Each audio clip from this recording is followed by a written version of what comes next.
Karena kanjeng Nabi sadar, saya ini delegasi Allah diturunkan di tanah Arab untuk menghapus sifahil jahiliyah. Kan begitu. Makanya dulu disebut Arab jahiliyah. Saya tanya, ada Nusantara jahiliyah? Saya tanya, ada Persia jahiliyah? Nabi Muhammad itu dimuliakan oleh Allah, dijaga kemuliaan bukan karena Arabnya, tapi karena tarokus sifah. Karena Nabi Muhammad dan duriyah-duriyah sampai ke atasnya, sampai Nabi Adam itu bisa menjaga marwah dirinya dari perbuatan-perbuatan yang maksiat. Itu makanya kanjeng Nabi itu didelegasikan oleh Allah liutami makarimal akhlak, tujuannya untuk menghapus jahiliyah. Dan Nabi Muhammad itu gak pernah membanggakan diri sebagai orang Arab, tidak. Kita lihat ayat Al-Quran dalam surat Maryam. Ulaika alladzi an'ama Allahu 'alaihim minan nabiyyin min dzurriyyati Adam. Nah, itu ayatnya. Jadi para nabi kabeh, semua delegasi-delegasi Allah, ulaika alladzina an'amallahu 'alaihim minan nabiyyina min dzurriyyati Adam. Makanya jangan terlalu bangga lah jadi orang Arab, nanti ditempeleng sama Imam Ghazali ini. Iya, nanti saya bacakan. Semua delegasi Allah itu dzurriyyahnya adalah dzurriyyah Nabi Adam. Maka pantas kanjeng Nabi, ana sayyidu waladi Adam, saya ini adalah budaknya Adam. Kita lihat, kalau orang pernah baca sholawat burdah Imam Busiri, Muhammadun ashraful a'rabi wal ajami, Muhammadun khairu man yamshi alal qadami, Muhammadun ashraful a'rabi wal ajami. Nabi Muhammad itu adalah pemimpin Arab dan Ajam. Ajam itu ya Indonesia, Cina, Inggris dan lain sebagainya, bukan Arab saja. Makanya ini ditegur, sedikit diselenting oleh Imam Ghazali. Memang orang Arab itu begitu, kadang-kadang terlalu fanatik dengan sukunya, dikritik oleh Imam Ghazali. Ayo, siapa yang mau menyalahkan Ihya lagi? Saya bacakan nanti. Apalagi kalau di bawah syairnya ada, wa qalbuhu lam yanam wa ainuhu qad na'asat. Nih, kalau mau niru kanjeng Nabi, kalau benar-benar dzurriyyah Nabi, tiru kanjeng Nabi. Nabi Muhammad itu hatinya tidak pernah tidur, hanya saja matanya yang tertutup. Kebalik dengan kita mah mata tertutup, hatinya tertutup. Siapa itu? Banyak. Di antaranya ketika orang bertanya yang tadi, yang seakan-akan kita membenci Arab, digaris bawahi, kita adalah orang yang cinta pada Ahlul Bait, tapi jangan kau paksa kami untuk memuliakan orang-orang jahiliyah. Gak bisa. Wong kanjeng Nabi saja sudah menghapus kok, ini masih bermunculan jahiliyah.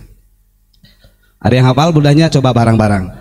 Muhammadun ashraful a'rabi wal ajami, Muhammadun khairu man yamshi alal qadami, Muhammadun khairu man yamshi alal qadami. Tuh ya.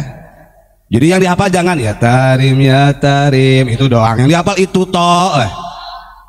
Baik, kita buka, kita baca ini adalah nukilan Imam Ghazali yang diambil dari hadis Rasulullah Shallallahu Alaihi Wasallam. Kenapa Bani Alawiyin dikritik oleh Imam Ghazali jauh-jauh hari sebelum adanya Rabithah Alawiyah 1000 tahun di abad 11? Dan kenapa orang-orang Arab dikritik juga oleh Imam Ghazali? Loh, Imam Ghazali bukan Arab? Bukan. Imam Ghazali orang Andalusia, Spanyol. Nah, ini kadang-kadang orang-orang ini kurang memahami kajian-kajian yang sebenarnya. Tarim ya tarim. Dengerin ya. Wa qala sallallahu alaihi wasallam, Di dalam kitab Ihya, Kitabu Dhammil Ghadabi wal Hiqdi wal Hasad, Rasulullah sallallahu alaihi wasallam bersabda, "Sittatun yadkhulunan nar qabla al-hisab bi sittatin." Ada 6 golongan yang akan Allah lemparkan ke dalam api neraka sebelum dihisab. Artinya tanpa perhitungan amal, langsung dilemparkan 6 golongan itu. Siapa mereka, saudara? Qila ya Rasulullah manhum. Para sahabat bertanya, ya Rasul, siapa sih 6 orang itu? Ini bagi orang yang selalu fanatik dengan suku, fanatik dengan kearab-araban, dikomplain langsung oleh Kanjeng Nabi. Ya. Wa qala, Rasulullah menjawab, al umara'u bil juri. Yang pertama yang akan dilemparkan ke dalam api neraka tanpa sebelum hisab adalah para pemimpin yang zalim. Siapapun itu. Yang kedua, wal arabu bil asabiyati. Orang bangsa Arab yang fanatisme dengan suku kearabannya. Wah, ini provokator nih, benci sama Arab. Wah, ketinggalan. Mau saya tunjukin kitabnya? Ya tarim, ya tarim. Nah, sini Pak.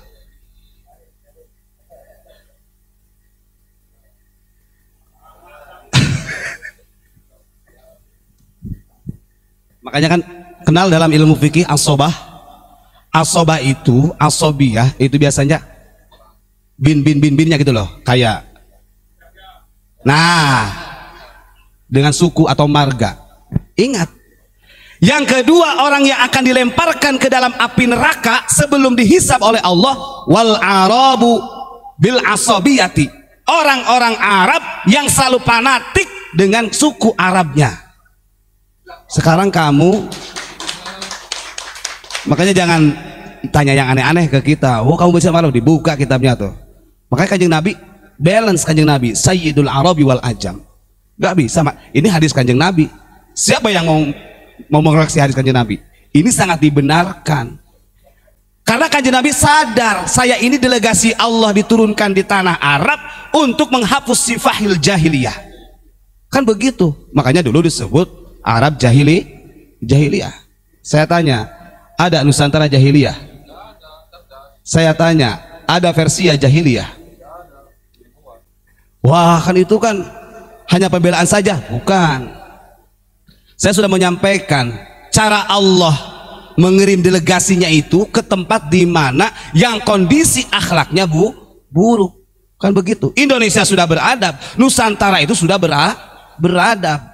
Makanya jangan mengajari adab kepada orang Nusantara, karena adab orang Nusantara lebih luhur daripada mereka. Yang ketiga, wadduhaqinu bitakabburi. Yang akan dilemparkan ke dalam api neraka sebelum dihisab adalah orang-orang yang kaya, orang-orang yang sugih, para pemimpin pejabat lah begitu, yang sombong dengan jabatannya. Naudzubillahi min dzalik. Waktu jaru bil khianati. Kemudian yang keempat, para pedagang yang khianat, tidak pernah berlaku jujur dalam dagangnya, itu akan dimasukkan ke dalam api neraka sebelum dihisab. Gak usah dihitung sama Allah, udah masukin aja ke neraka. Kesuwen. Wa ahlur rustaqi bil jahalati atau bil juhalati. Yang kelima, yang akan dilemparkan ke dalam api neraka qoblal hisab adalah orang-orang dusun, orang-orang kampung seperti kita yang bodoh ilmu. Makanya betul Abu Yama Magubur mengangkat, ayo kiai kampung bangkit. Kita coba lihat, biasanya kalau kiai kampung diundang tahlil paling dikasih berapa? 50.000, paling besar 3. Kalau dikasih, coba ngundang orang lain puluhan juta. Padahal ulama kampung ini yang mengajarkan alif ba ta kita gitu. Makanya Abu Ya ini bersikeras mengangkat ulama kampung, karena pensana dan ilmu itu tetap dari ulama-ulama di sekitar kita yang tanpa pamrih. Maka kadang-kadang keder kita itu. Masyarakat zaman sekarang itu kalau mengundang orang-orang yang mahal harganya kok mau. Giliran kiai kampung yang mengajari pasolatan, mengajari wujud kidam bako kepada kita, dikasih berapa? 50.000, 20.000. Kadang-kadang duitnya juga sudah lecek duitnya itu. Betul tidak? Lawan jangan. Kan begitu. Coba sadar. Siapa sekarang kalau bukan kita yang untuk mempedulikan, memperhatikan kiai-kiai kampung, padahal tidak ada yang lebih ikhlas. Maka betul kata Gus Dur dulu. Kalau kita kalkulasikan di seluruh dunia yang paling ikhlas mengamalkan ilmunya itu adalah kiai-kiai kampung. Ya betul itu. Diundang hajatan. Nah ini betul kata Kanjeng Nabi. Sayati zamanun ala ummati alladzina la ya'rifuna al-ulama illa bi thawbin hasan. Di akhir nanti kata Nabi akan banyak umat yang tidak mengenal ulama. Mereka mengukur ulama hanya dengan pakaiannya saja, karena bersorban, imamah, jubah, gamis yang panjang, baru dia tunduk. Padahal itu belum tentu ulama kata Nabi. Makanya pantas kiai kampung tersisihkan. Hidup kiai kampung. Betul tidak? Yang terakhir wal ulama bil hasadi. Yang keenam yang akan dilemparkan ke dalam api neraka sebelum dihisab itu adalah ulama-ulama yang iri dengki. Kemarin sudah saya jelasin. Di dalam syarahnya beliau menjelaskan begini. Kullul adawati qad turja salamatuha illa adawata man adaka man hasada. Ingat, setiap manusia secara individu berpotensi menjadi musuh. Kita berduduk bareng nih. Ada Pak Mujib, ada Gus Ilyas, ada saya, ada Gus Ajis. Masing-masingnya berpotensi menjadi musuh. Tapi kata Imam Ghazali, qad turja salamatuha. Sekalipun setiap manusia berpotensi jadi musuh kita, mudah diselamatkannya. Illa adawata man adaka man hasada. Kecuali orang yang memusuhi kita didasari karena hasud, sulit diselamatkannya. Kata Imam Ghazali. Makanya ngeri. Gitu. Ngeri tidak? Itu ya. Itu jawaban dari saya, orang yang bertanya tadi. Kita tidak pernah membenci Arab, tapi kita tidak akan mau memuliakan bangsa-bangsa Arab siapapun itu yang tradisinya, karakteristiknya masih jahiliyah. Naudzubillahi min dzalik. Ini kalau orang baca, harusnya orang-orang Arab ini yang selalu membanggakan harusnya paham. Karena ditulis oleh Kanjeng Nabi wal arabi bil asobiyah. Orang-orang Arab yang fanatik dengan suku bangsanya ini justru ada termasuk golongan orang yang akan dimasukkan ke dalam neraka sebelum hisab, sebelum diperhitungkan. Artinya dia kalau begitu datang sama Allah, orang lain diperhitungkan amal baiknya berapa, amal buruknya, itu enggak. Begitu datang, lemparkan ke neraka, datang lemparkan ke neraka. Yang 6 golongan ini. Karena saking bahayanya, dan ini dinukil oleh Imam Ghazali dari sabda baginda Rasulullah SAW.